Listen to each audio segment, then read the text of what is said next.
السلام عليكم ورحمة الله وبركاته. كم جرتن كبجم توتا فجالة توني هردفتوني بارتيسا ورما الحمد لله نجا كوت نجاني في خنجر الله هم كبجادا بكجرت مرة سنجا إجا دعوتوتن كيا برمسرة خنا كيسة تواني لسن برسيسو يو جوالا كيسة لفنا وبرا كيسني ديمتني نمن جوالا كيسن توكه حالا نما جبل بلا كيسن هركان توكه سن يوكين جوالا كيسن لا دافيالي بدسن بلبلي كيسن سورة سني كاسو ودندهون اسم برسيسو سني قال kana qofaam jechuudha ammallee waan namni sun bilbila keessan irratti ilaaluu turellee beekuu dandeessa jechuudha mana lakkoosaa seenuu feesbuuka seenuu waatsaapa seenuu galarii mana suuraadhaa ilaaluu seenuu waan namni sun bilbila keessan yeroo fuudhe ilaaluu ture san hunda beekuu dandeessa jechuudha mana suuraa seenuu feesbuuka seenuu waatsaapa seenuu atta lakkoosa namaa hatu mana lakkoosaa seenuu waan hundumaa jechuudha waan ilaalaa ture san hunda haala jawwaali keessan suuraa itti kaasuu danda'uun isin barsiisa jechuudha isin galee gada watotan kiyawan kun waan haalaan baay'ee tokko barbaachisaa ta'ee bareedaa ta'ee illee jechuudha ni gale namni bilbila ofiidhaa nama bira kaa'ee yookiin nama biratti raafatee deemu malaa yookiin shaanarra kaa'ee deemu malaa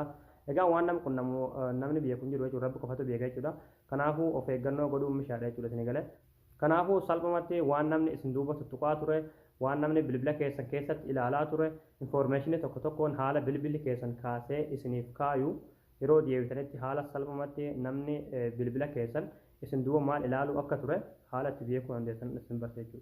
Egaa daawwattootaan kiyya gama barumsaatiin darbuun duratti warroonni YouTube chaanaala kiyyaaf haarootaa tan baga nagaan dhuftan jecha YouTube chaanaala keenya subscribe godhachuun dagatanadha. Yeroo subscribe gootan barumsi asirratti dabarsinu guyyaan nama turu akka isin bira ga'uuf mallattoo notification san kilikii turraa ol ka jettu irratti tuqachuu hin dagatanaa jechuudha.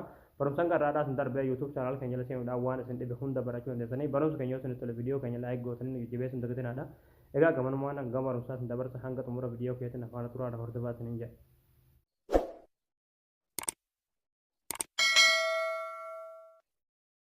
Hayyee daawwattootaan kiyyaa egaa appilikeeshinii tokko isin barbaachisa jechuudha. Appilikeeshinicha argachuudhaaf akkuma barame pilaastorii keessa ni galtanii achi booda bakka seerchii kanarratti jechuudha WTMP jettanii barreessitan jechuudha. Egaa inni kana yeroo isinii dhufe jechuudha. Appilikeeshinichi kun appilikeeshinii baay'ee bareedaa kan ta'edha jechuudha. Haga ammatti nama miliyoona 10 olitti sun daawuloodii godhee mobaayila ofirratti gadi buufate jechuudha. Yeroo buufattanii daawuloodii godhatan oopinii isinii fida oopinii irratti kilikni gootanii yeroo oopinii irratti kilik gootan haala kanaan fuula kana isinii bana nekistii kilik gootanii ammallee nekistii kilik gootanii ammallee nekistii kilik gootanii ammallee nekistii kilik gootanii ammallee fanash kajoo kana kilik gootanii jechuudha. Egaa achi booda haala kanaan fuula kana isinii bana asolii fakkii sitingii ni jirti fakkii sitingii irratti kilikni gootanii achi booda asirratti qulfii yookiin paaspoortiidhaan qollifuu dandeessan jechuudha. Appilikeeshinii asii gala qulfii kanarratti kilikni gootan jechuudha. Achi booda koodii barbaaddan lakkoofsa 4 jechuudha isin galee koodii sammuu keessan keessaa isin hin banne itti guutu jechuudha. Fakkeenyaaf ani 665 itti guututi ammallee 665 haala kanaan amma OK kilik itti gootu ammallee bilbili keessan basmaa qabaatee basmaa isin gaafate basmaa quba keessanii isin hin bassamtanii egaa kun amma ni bassamee jira jechuudha isin galee amma of duuba yeroo deebitan jechuudha. Haala kanaan kun asitti wanneen kululleetu ni jirti irratti kilik gootanii ammallee OK kilik gootanii ammallee alloo kilik gootanii ammallee OK kilik gootu ammallee haala kanaan seetingii keessa gashee jechuudha isin galee yeroo haala kanaan seetingii keessa gashee appilikeeshinii kana hunda isin baase appilikeeshinii amma daawuloodii gootan tana barbaadan jechuudha isin galee kan ishiin kan gadii tana jechuudha irratti kilikni gootanii ammallee asirratti raayii sana bantanii eeyyama kennitaniif jechuudha. Amma yeroo tokkoof baak jettanii of duuba deebitanii ammallee baak jettanii of duuba deebitanii jechuudha. Ammallee basmaa quba keessanii ni bassamtanii jechuudha. Basmaa bilbila keessanii. Okay, nam haala kanaan bassameen jira jechuudha. Amma wannattiin tuni kinoo urungaatee taatee iftee jirti jechuudha isin galee akka silattirraa haala kanatti jijjiiramtee jirti jechuudha. Amma haala kanatti yeroo jijjiiramte amma dalagaa jirti jechuudha. Shakki tokko malee jechuudha. Asirraa gad bunnee yoo ilaalle amma kinoo asirratti dalagaa jirti jechuudha. Enable taatee jirti jechuudha isin galee hojjetaa jirti. Okay, fakkeenyaaf amma bilbila keenya nama biratti irraafannee haa jennu yookiin ammoo fakkeenya tokko haa fudhannu jechuudha. Nama bira keenya haa deemnu yookiin ammoo nama biratti irraafannee jennee biraa deemnuuti yookiin ammoo shaanarra yookiin chaarjirra keenya haa deemnuuti jechuudha lafa keenya. Isin galee qolloftaniit lafa keessanii deemtu jechuudha fakkeenyaaf amma haa qollofu jechuudha. Okay, kun amma akkuma argaa jirtan amma qollofeen jira jechuudha isin galee amma jechuudha yeroon qollofe kanatti jechuudha namni bilbila kiyya ilaaluudhaaf yaalii godhe haa jennu jechuudha. Fakkeenyaaf haa banuuti lafaa fuudheeti.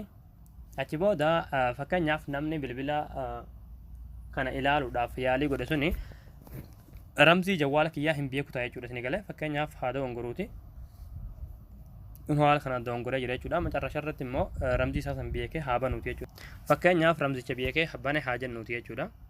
Amma kinoo banee jira jechuudha. Facebook keessa seenee haa ilaaluuti. Ammallee galarii keessa haa seenuuti.